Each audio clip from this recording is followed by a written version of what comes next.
And for more on Wednesday's hearings, Jamie, and any possible fallout, we're joined by Fox News contributor Deneen Borelli, Director of Outreach for FreedomWorks, and Christy Setzer, President of New Heights Communications. Christy, Deneen, welcome. Let me, Deneen, start with you. You just heard Congressman Chaffetz say people are scared to death. What type of new revelations, if any, do you expect will come out of this hearing? Well, let me tell you this, Eric. Thank God for these three brave Americans who are now going to be able to voice and tell the world what really happened. And this will expose the lies that have come out of President Obama, his administration, and Hillary Clinton. We need to know what happened. These three individuals will expose the truth and get justice going here, because the family and friends of these four dead Americans need to know what happened. They need answers, and America also needs to know what happened as well. Well, Christy, the administration says that they've been transparent. They haven't tried to deliberately deceive or mislead anybody.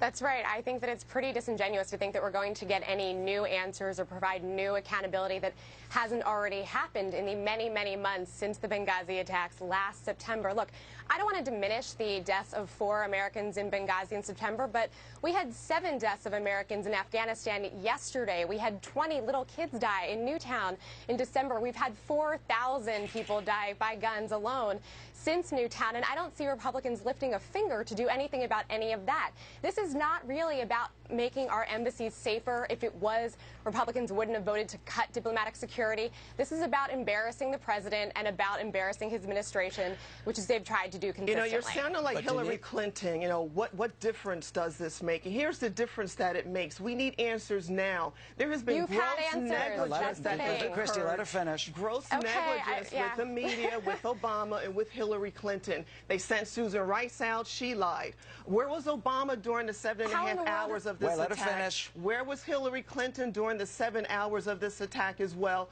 Where were the leaders of our country when this was happening? They didn't send in reinforcements like they should have when they were asking for it. They left these individuals on their own, and they are now dead, and we still don't have answers. And I find this to be very outrageous that we are at this point in time when, in fact, we should not be. We should have known what happened already. It's been 8 months. Christy, yep, it was 7.5 hours this was going on. We know that they asked for security. They were turned down by the State Department. There are really troubling questions about the way this was dealt with. There are questions, and there have been a ton of answers that have been given ad nauseum again and again and again. Ad nauseum? Are you kidding me? At hearing after hearing. The fact is that the Accountability Review Board laid out 29 recommendations that the President and then Secretary of State Clinton said they would implement all of them.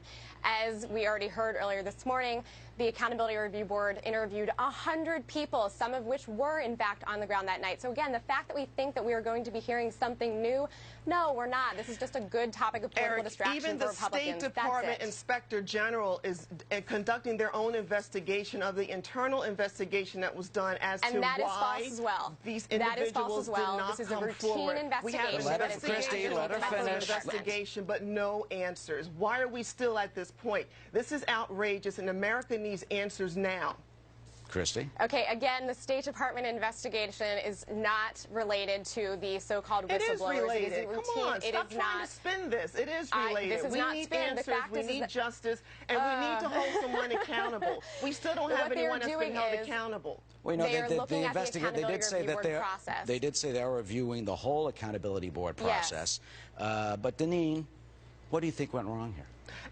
Listen, it was during election time, right before the election, and I think President Obama used the death of these 4 Americans, kept it quiet so that he could continue with his campaign, because the last thing he wanted was a military action against al-Qaeda, exposing Obama's failures, lying to Americans that al-Qaeda is done, al-Qaeda is finished, when in fact they are not. They are still active. They hate America. They hate our ways, and they want to kill us in any way that they can. That is what I think happened. It was about Obama's politics, saving his election, and not not being forthright with the American people. And Christy, I find the whole thing outrageous. All right, Christy, last word, your reaction. Something I believe that did go Republicans wrong. then and Republicans now believe that this is a good political issue for them because they believe that the longer we keep talking about it, the longer it puts Democrats and the president on the defensive. Well, do you think something went wrong? We've answered these questions again and again and again. Christy, do you believe anything went wrong? I believe that Benghazi was an attack on us, not an attack by us, and I think we need to This happened on the anniversary of September 11th. Start solving our problems, not creating 11th. political distractions. All right, well, there's the debate right there. You saw it live right here this morning, and we will hear more about it this Wednesday. Thanks, Eric. Deneen and Christy, thank you so much.